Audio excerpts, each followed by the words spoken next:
Hello, everyone, and welcome to the Next Perfect Step, where all possibilities lie in conversation. I'm your co host, Laurie Mullen. And I'm your co-host, Kim McStay, and our podcast is based on community, and it is a nice, safe place to thoughtfully share your ideas and learn a little bit. Hi, I'm your co-host, Laurie Tremblay. We're happy to have you here with us today. We have a wonderful guest from Carlsbad, California, Cheryl Dillon. She's a certified life coach, writer, and founder of Funderful Experiences. She has a wonderful practice, and we would like to introduce her and have her tell us a little bit about yourself. Cheryl, welcome. Sure. Thank you. Well, I'm so happy to be here and be here with you all this morning. I know we have a little time difference, so it's morning here. I'm Cheryl Dillon, and I've had an interesting journey. I'm originally from the East Coast, New Jersey. I lived in Chicago for 5 years, and I've been in California for about 7.5 years now. So I just keep going west, chasing the weather. But as far as who I am, I've had different careers over the years, many iterations. I feel like you can never really predict your life looking forward, but you can look back and connect the dots and figure out how each life experience brought you to the next one, and then eventually to where you are now. So, after working in a corporate environment for about 11 years in human resources and recruiting, I became a life coach, and I work with my partner and husband, Joe. He's a mediator, and I'm a divorce coach, and we've been together in that practice for about 17 years.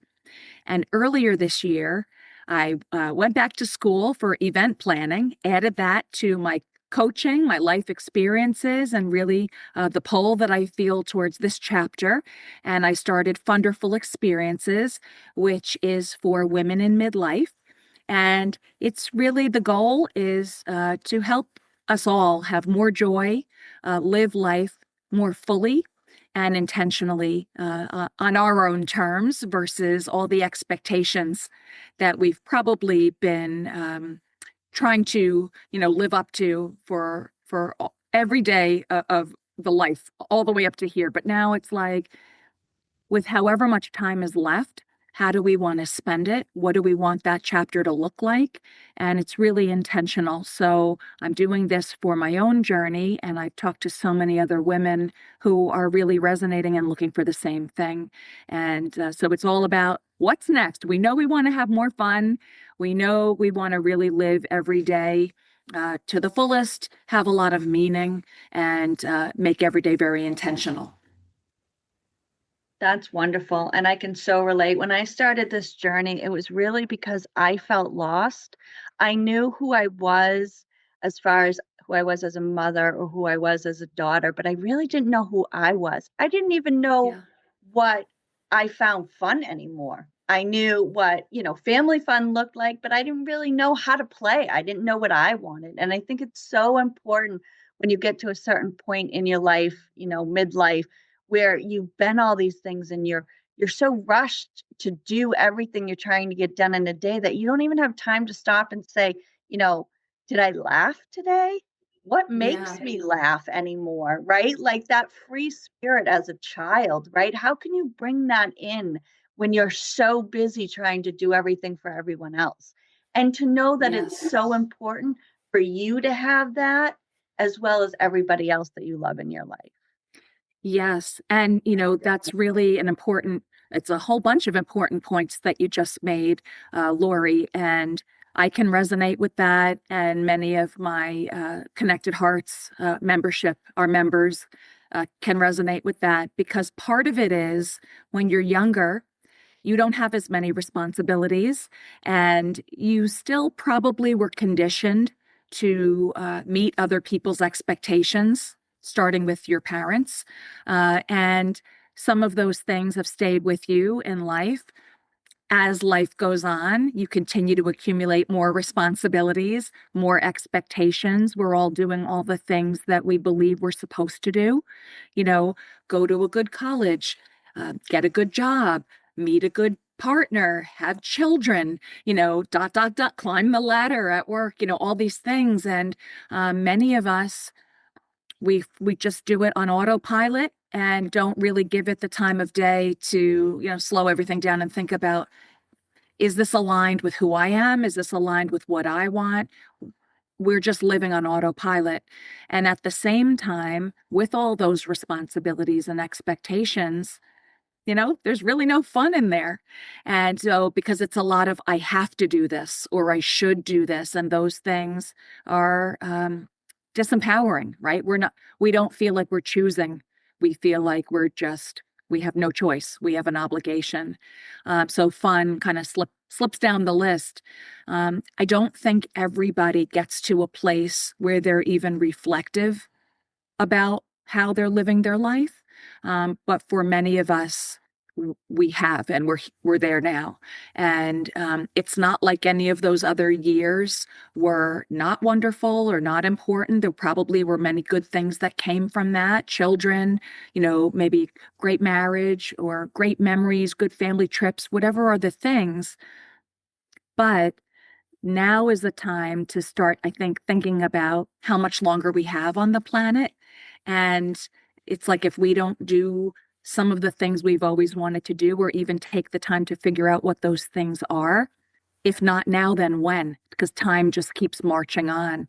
So I think midlife is a very reflective time for many people. It's not just one thing that happened that made them stop and reevaluate. It's just lots of things happening, and just to really feel the pull of, there's got to be something else besides this. And I don't know how much longer I'll have to try to find those things. So I want to just do it right now. And that's the important thing. I mean, love most this of us image. don't even realize that we have a choice. We're so wrapped up in that we have to do this and we have to do that, that we don't even realize that we have to have fun too, right? Like, we don't even know that it's a focus or a choice. And we get to make that choice. We get to make the choice to add that into our lives. That's right. Found the same I thing. love the sentence that you had in your when I went onto your website that said midlife isn't for settling, it's for soaring. And I love that. I might have to write that and put that on my wall. I just thought that was a really, profound kind of thing. I know I've been on my own for quite a while, and a lot of your information has really settled with me in a really positive way, because I've kind of taken on life these last midlife, and I'm in my 60s now. So, it's just keeps on going, but I'm having more fun now than I think I did when I was younger. So I really love That's that great. line. Yeah, that's great. I think our lives are very different than our parents, our grandparents, et cetera. Life is different now. And I have to say, first of all, I have no idea how I got into my mid 50s, because that's where I don't know how that happened. And but there it is. In my brain, I still feel like I'm in my 30s. I'm still very active, and there's lots of things that I love to do. I have a lot of hobbies, and I'm working in 2 businesses, and have these friendships that are forming this year, and I feel like my life is full. I still feel very young, and I just remember, when you're a little kid and you think about somebody who's in their mid 50s or beyond, they're old, and but I don't feel that way, at least not up here. And when I look in the mirror, that's another story, but I think that at this point, you see people who are much older and they don't look their numerical age. And then you see people who are younger and they look much older. And I believe that that's really a result of what choices they're making in their life and how they're living their life. And there's a guy, my husband is in the Rotary Club here in town, and it's all ages. And there's a gentleman who I think he's 89, and I've met him before, and you would never know it. He's going and building houses for people, who need homes. They go on these travel excursions and they build homes. And he is, I think, a career counselor at one of the universities nearby, and he's really active in Rotary, and he's traveling, and it's amazing. You look at somebody like that and you're like, I want to be like that. And in order to do it, it starts with making choices before you get to that age. And so that's really the impetus for a lot of the things that I personally have been doing this year, because at least I'm smart enough to know you can't snap your fingers and those things be your life. You have to make really intentional choices, and you have to continue to make good choices every single day so that you're going to get the dividends when you're that age, that you're still active and mobile and vibrant. It's amazing that the age number doesn't seem to matter as much as the quality of the life that you're living. There's, more life in your days. And does that make sense? Mhm. Yeah, I like what you were saying about making intentional choices, and what Lori said about having fun and just reinventing yourself. And I know that you have you have a community with Funderful Experiences and then your Uplift newsletter. Can you tell us about how that works and how you're building community with women who are making these choices and reinventing themselves? And I know you're encouraging them to do that, so thank you for that. But can you just tell us a little bit more about those communities? Sure. Funderful Experiences is the umbrella. So that's my company. And inside is the Uplift newsletter. It's a free weekly newsletter. It goes out every Thursday. In fact, it's probably being sent out as we speak for this week. And I started that first because for a few reasons, but primarily because I'm not a celebrity. So people are, who is she? You know, and so I thought it would be a good way for people to start to get to know a little bit about who I am, what my values are, what my style and approach are, and see if they resonate. And so every week I'll write about something that's a personal story from my own life, typically from my own midlife journey. It's pretty vulnerable. And I'll also talk about how I'm getting through it or how I've overcome it or steps I've been taking to address it. Luckily for me, I'm able to coach myself, right? I have these coaching skills, and if I apply them to myself, which is easier to dish out to other people, but when I follow those things myself, it really, it's like I can make a lot of improvements. So I'll share some of those kinds of tips and tools about shifting perspective. I'll share a couple of reflection prompts where I'll ask the reader to reflect on something that I just wrote about. What would it be like if you did X, Y, or Z? Or what would your life be like if you added more fun or added more time for friends or etc. And then I'll share something called the weekly uplift. And that is a mini challenge where I'll say, okay, this week, I want you to, think about this and then try one of these things. And it's a tiny little baby step, but the point is for them to internalize, try it on, see how it fits in their own lives, and hopefully start to see some small shifts of their own. So that's the uplift. And then Connected Hearts is my membership community. That is at the moment, it's a local in-person membership community. It's paid. Women gather once a month. And it's similar to the uplift in that there's like a meat and potatoes kind of topic, but we go much deeper. And so we had one official gathering so far a few weeks ago, and our next one is in mid-January. Last time we talked about starting to cultivate a better friendship with yourself and how you speak to yourself. And so I presented the topic. I shared a little bit about what it means to me, some coaching tips and tools, how to start to think about that. Again, we did reflection prompts and everyone went around and shared. These women are very open. They're looking for more depth in the conversation. It's a safe space. So we had a nice group discussion about the topic. And then we take a little break and then we do something silly. So we played Midlife Pictionary. And that was really meant to be a palate cleanser and to balance, like Laurie said, to have the fun. Because we talk about these deep, meaningful topics that are very satisfying, to be talking about, but then we balance it with some silly fun. For some women, they're not having any more fun.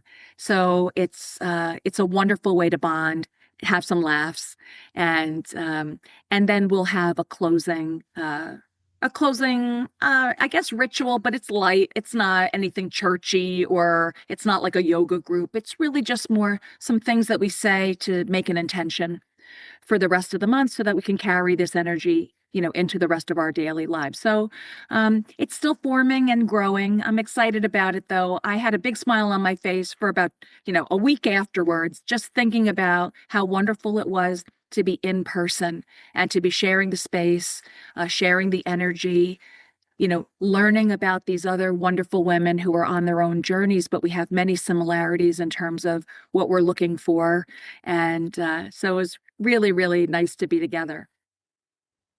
That sounds great. I'm sure that the women that were there had a big smile on their face as well for a week or more. Hopefully That's good. longer. Yeah, I know. That's a great community thing for women, and just the bonding that goes on. That's wonderful. I had a question for you. Like, what prompted you to begin to do the work that you're doing? What things in your life kind of I guess prompted you to begin this work? Yeah, that's a great question. There have been a number of things, and they didn't all happen at once, but they've all happened, I would say, within a year-long span, or maybe a little bit longer. The first thing was I moved to California in my late 40s. So in midlife, I didn't know anybody here. By the time, we got our house and settled in, it was the pandemic. And so when we were ready to go out and become part of our community, make friends, we couldn't, right? Because we were all self-isolated or quarantining or whatever. So it felt like for a good 2.5 years, we were isolated.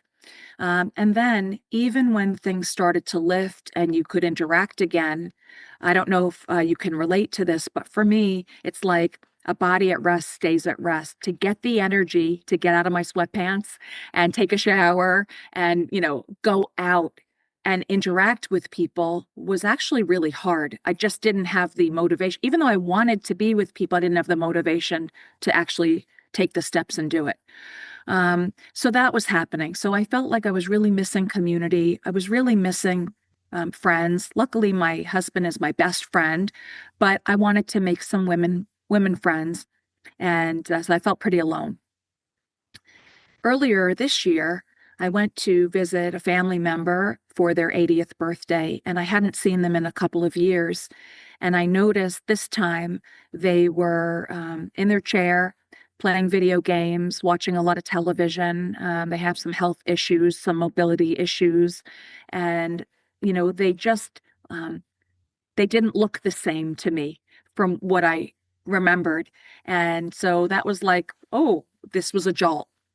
I also remembered my grandmother, who was a very social, very gregarious woman when I was a little girl. And towards the end of her life, she also was inside in her chair. She didn't want to go out anymore. She didn't interact really with anybody anymore. So I'm sensing this pattern, and I'm getting really scared because I don't want that for my life. My father passed away when he was 58, and this year I'm 56.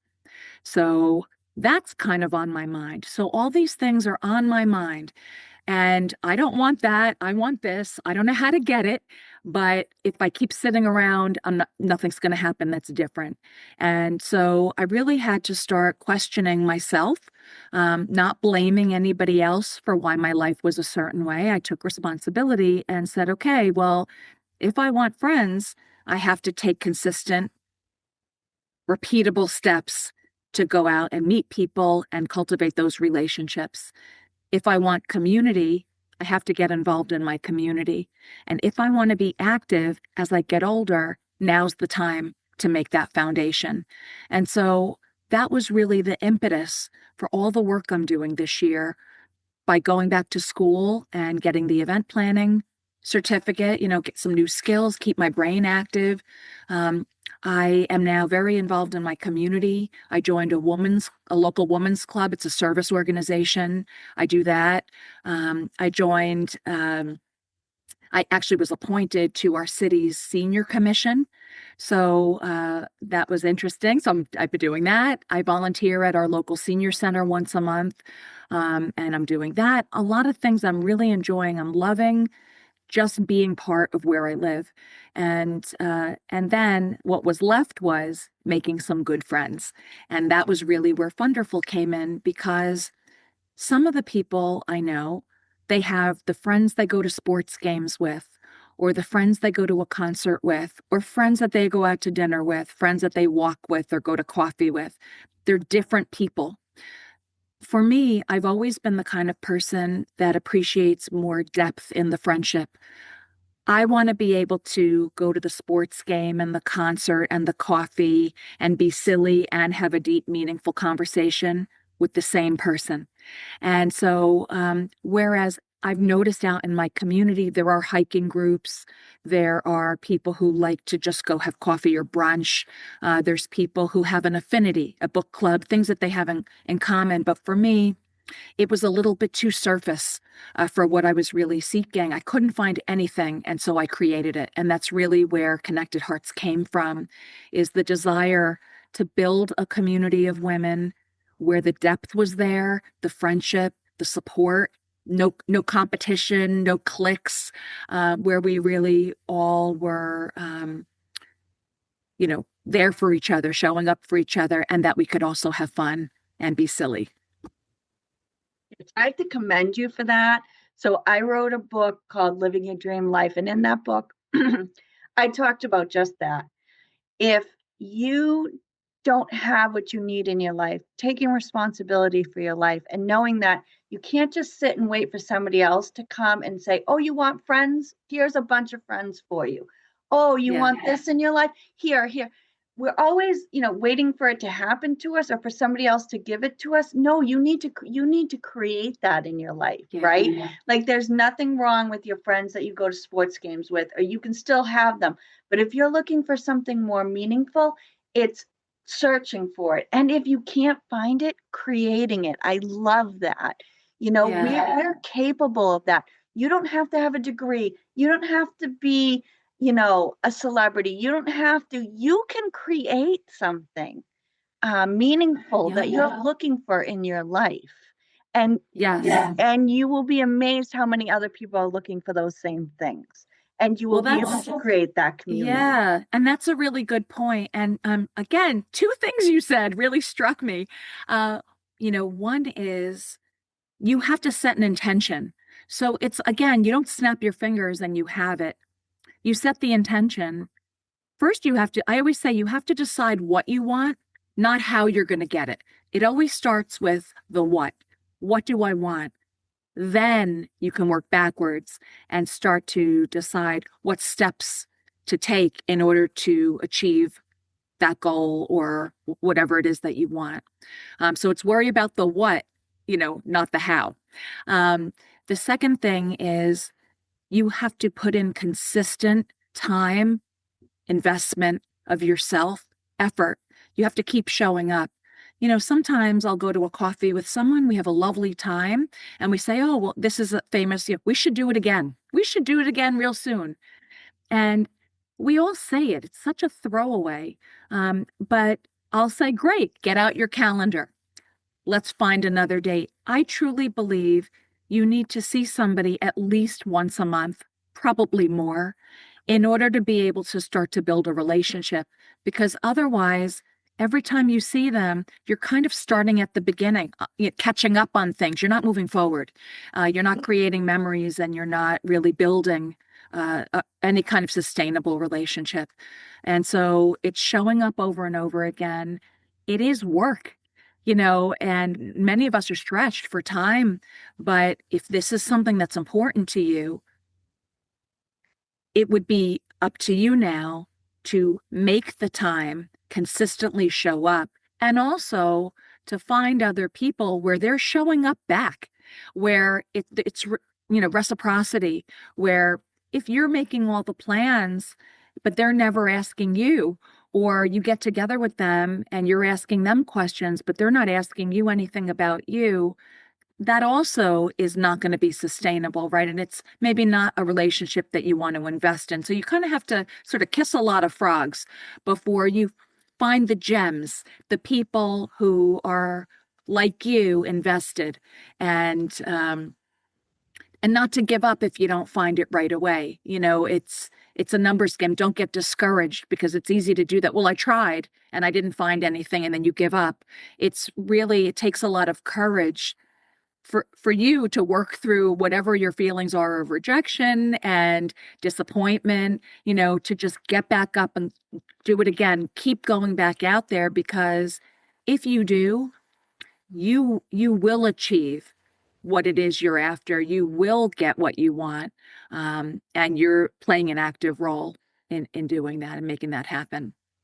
And the other thing that you said, it's like you said the two things, right? It's setting the intention, but it's also showing up over and over again to ensure that things come to fruition, that really what you want, what that intention is, you're manifesting it, and you're creating it.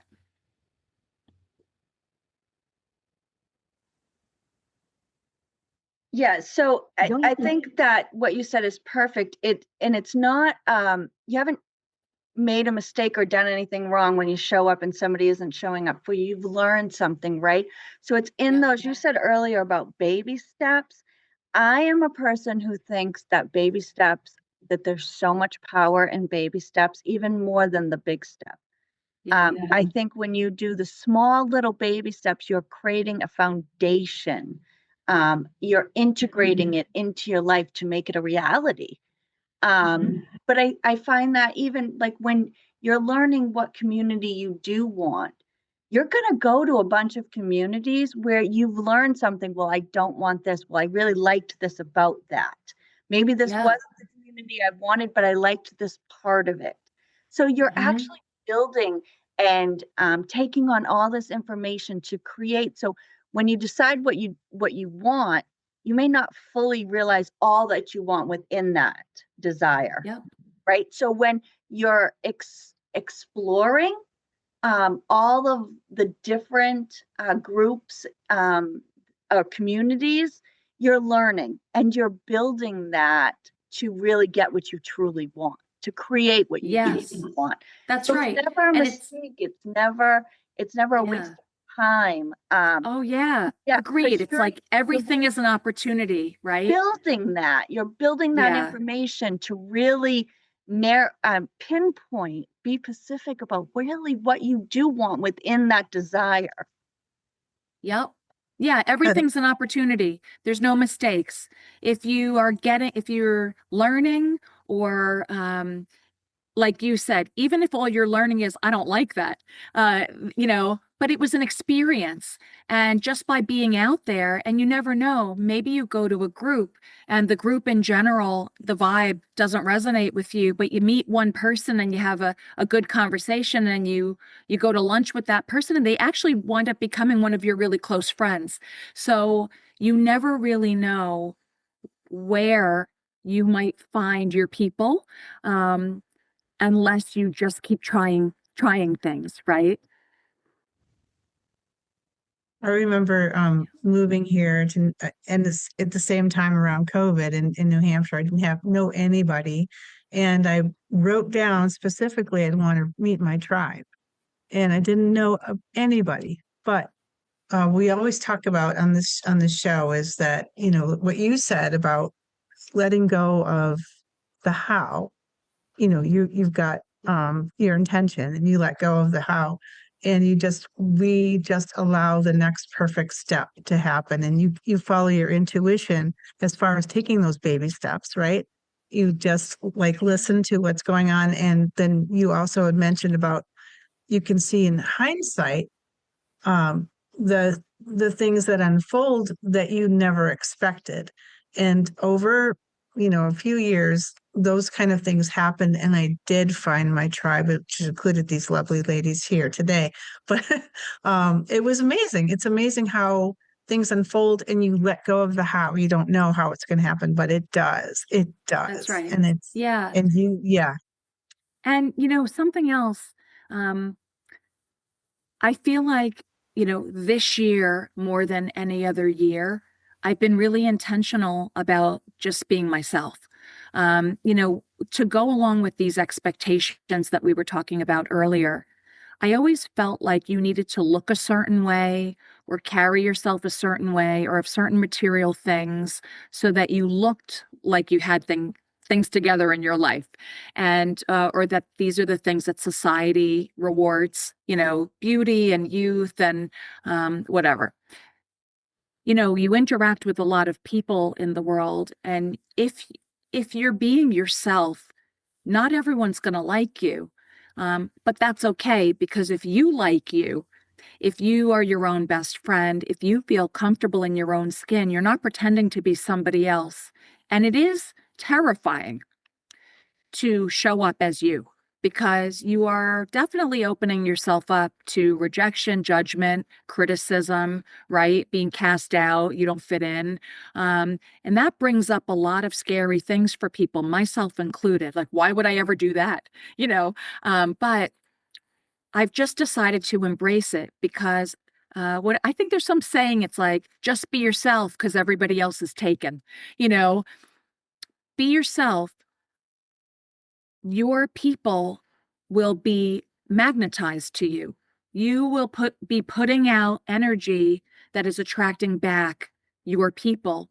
And if you're not being yourself, you're still going to be putting out energy. You're going to be attracting people and situations to yourself that are not aligned with who you are or what you want.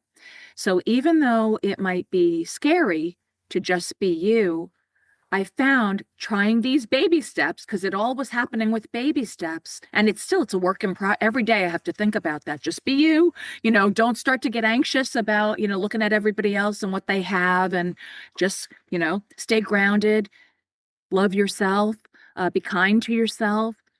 Taking these little steps feels a little bit less scary, and you're going to start to get rewarded by it, because you'll be doing something that maybe someone else wants to do, but they're too afraid. So you're kind of opening the door to these connections with others who are, like you say, your tribe, your people. Yeah, there are a few things that you've said that I'd like to touch on with that. And back in the beginning, when you were talking about the way we talk to ourselves, and I really loved that you incorporate that into your work, is to kind of go over some of those things. And I also, one of the things that I've learned by becoming, I'm not going to say older, I'm going to say wiser, by becoming wiser, that as much as I love all my friends, as you grow and you reach into new topics of conversation and you start to understand the world differently than you did when you were younger, you have to be able to let yourself let go of some of the relationships that, even though they're very loving and you adore these people, it's very difficult sometimes to break through that. And like you were talking earlier about having that action behind getting yourself out there, that, get yourself out of your sweatpants. And I struggle with that all the time, because I am out here on this 35 acres of land. And, I work outside in my pajamas a lot, and I don't get motivated to do the community thing as much as I could. So, that motivation of doing it, and that being able to let go of what doesn't serve you, and not that it doesn't serve you anymore, but it doesn't serve the new you, the new questions and curiosity that you have. Definitely. I mean, we're always evolving. And, if you think about your younger self, right? Maybe you were friends with people from a job and you really maybe didn't have that much in common other than you all worked at the same company and you were all working in close proximity to each other. And so maybe you'd be gossiping about your terrible boss, or you'd be on the company softball team together, or you'd go to lunch or happy hour or something like that. And you had this proximity and, you didn't really maybe even have to get to know them so well because it was just kind of baked in. They were the people around you and they were your friends. Then you leave that company and you go to another company or you're self-employed.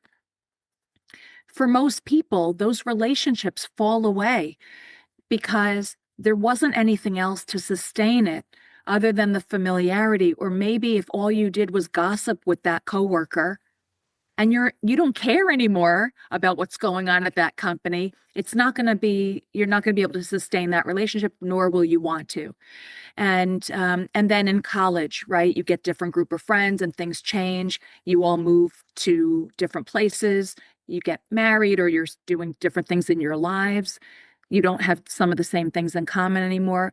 There may always be people, it doesn't matter how many years have gone by, you can pick up right where you left off with them. I feel fortunate that way. There are people I don't keep in touch with very frequently, but maybe I talk to them once a year around the holidays, and it's wonderful to hear their voice. We don't have to start all over again getting to know each other. We already have established that we care about each other, and they're going to always be lifelong friends. Then there will be other people who are in and out of your life depending on what's happening for you. And if you are growing and evolving yourself, it's natural that some of the relationships around you may no longer suit who you are or who you're becoming. It is sad. Sometimes the person, you didn't get in a fight, they didn't do anything wrong. It's just that you're not feeling drawn to them anymore. Maybe you don't have anything to talk about, or they can't understand where you are now. And so there's a disconnect. I think those things are really sad. But again, it's like what Laurie said earlier, right? Those things aren't a waste of time. Those relationships weren't diminished. They're not wasted. You have wonderful memories, wonderful years, and they served a purpose in your journey of life based on where you were at that time. And it's okay to let them go. And some of them, I think, kind of fall away naturally without it even having to be a conversation. And they probably feel the same way. They don't have anything in common with you anymore. And there's just, things just kind of fall away. But I think that when you think about these people in your life, as you're evolving, some of them are also, and they're evolving in a similar path to you. So you stay connected. And some Right. aren't, or they're evolving in a way that's farther away from where you are. And it's okay to let those naturally go. You'll be making room for new people and new situations to come into your life. You know? Yeah, and like you said too, it's an energetic field. You're a magnet to the people that are resonating with you at the time. And so, I just know that, for some people that I've talked to, it's very hard to release the guilt about leaving, or they think they're leaving people behind. But like there's so many friends that you haven't seen in forever, and then you do, and it's like, wow, this is great, and you have this great conversation. It just doesn't, project into other conversations until the next time. Yeah. Many years ago, I went through a divorce. I was previously married, and my husband and I, now we're married 20 years, but I was previously married when I was younger. And, we had couples friends, and there were some other people that were in my life. And after the divorce, those people, they weren't coming around anymore, either because we weren't a couple anymore to be couples friends with them, or I don't know, maybe they thought divorce was contagious, that if they, maybe if things weren't working out well in their own marriage and the close up, it was like, wow, somebody that I know is divorced, maybe that could happen to me. And so it was terrifying for them, so they just didn't come around. Or maybe they don't believe in divorce, so they weren't able to be my friend anymore. I don't know. I never know what happens for somebody else. Only for what I see is some of those friendships went away. Um, and at first I felt really lonely and I was really upset about it. But of course, I moved on and my life changed and I healed, I moved forward, I met new people. And some of those people that kind of fell away, um, I didn't really even miss those friendships anymore. It just didn't serve who I was. At the time, it was very painful. But looking back, I realized it's okay. That's just how things are in life. It's perfectly fine. So I think for all of us, it's really just about aligning to who are we? What are our values? Who are we right now? What do we want? Who do we want to be around? We always have those friends that are very negative. They complain all the time. They gossip about other people. Maybe it's what you had in common with them. You both bonded over that. And you decide now that you don't want that anymore. You don't want that negativity. You don't want to sink down to that level. And so now that person doesn't understand what's wrong with you, right? We used to have so much fun together. You realize that doesn't really serve me right now. And so you decide that you're going to move on. And so I think that in life, it's just, we're all kind of marching in the same direction. And it's how do you want to spend your days and who are the people that you want around you. And it's perfectly normal that people will come and go as you're going through your life, depending on, what's happening for you. It's okay. I think that's really important to say again. It's perfectly natural, right? I mean, just what you said. I mean, we don't have to even have a reason, right? It just energetically, like you said, you've changed or they've changed, and it just doesn't match anymore. Like, we're such a society of trying to figure out, like, what went wrong. Is it them? Is it me? Like, we don't really need to focus or even have that explanation. Like, we're walking down that same path, and now we've gone to two different paths. And if our path meets again, like in a year, like you said, you have those friends that once a year you talk and like everything's great, wonderful. Yeah. But why do we have to nitpick it to figure it out, right? Like, it's just a natural process. Yeah. We've just gone separate ways for a while, and we may come back and we may never come back. Like you said, like that, you could hope that the person who you had fun with, gossiping and joking about other people, that no longer it brings you joy. Yeah. And you hope that someday that person, that doesn't bring them joy anymore either. But they may not go down that path, and that's okay. That's their journey. And just to make this that we don't have to look or to nitpick or think what's wrong with us or what's wrong with them or why didn't this relationship work, but to just say it's natural. We're evolving that way, and that it's all okay, right? I mean, it's just we just get to let it be what it is. And like you said, we've learned, right? We've learned that, oh, look, I've changed. I'm now becoming more of the person I wanted to be. And that doesn't lessen them or anything like that, but it can be a reflection of how far you've come, and that you are becoming more in line with your authentic self. That's right. And by the way, you genuinely want the best for them, and there's no ill will. And, it's just, if you saw them walking down the street, give them a big hug and maybe catch up, and you're genuinely happy to see them. It's just, if you spend all of your time feeling guilty or shame or beating yourself up or questioning what happened, you're really just taking a lot of your energy that could be used in a different way, to move you forward. And we all just have so much going on in our mind, the narrative, and it really occupies a lot of time and energy. So So Cheryl, thank you. We really appreciate your tips about self-care, reinvention, connection, community, and all of the things that you've talked about. Is there anything else that you'd like to add to today's topic? I think, we're all on our own journeys and we're all trying to just figure out life, right? And I feel that it's most important to start with yourself and really becoming a good friend to yourself, because once you've done that, it opens up everything else in your life. You don't feel lonely anymore because you have your own company and you enjoy it. And right. And you're not beating yourself up. There's plenty of other people out there that want to beat you up. You don't need to beat yourself up, right? And if you're feeling like you need to find your people and you're there for yourself and you're supporting yourself and speaking to yourself with kindness and patience and compassion, you're good. You're in good shape. So I would say for anybody who's on this journey and questioning life or questioning their choices or questioning anything, that's not important. What's important is you're here right now. What do you want?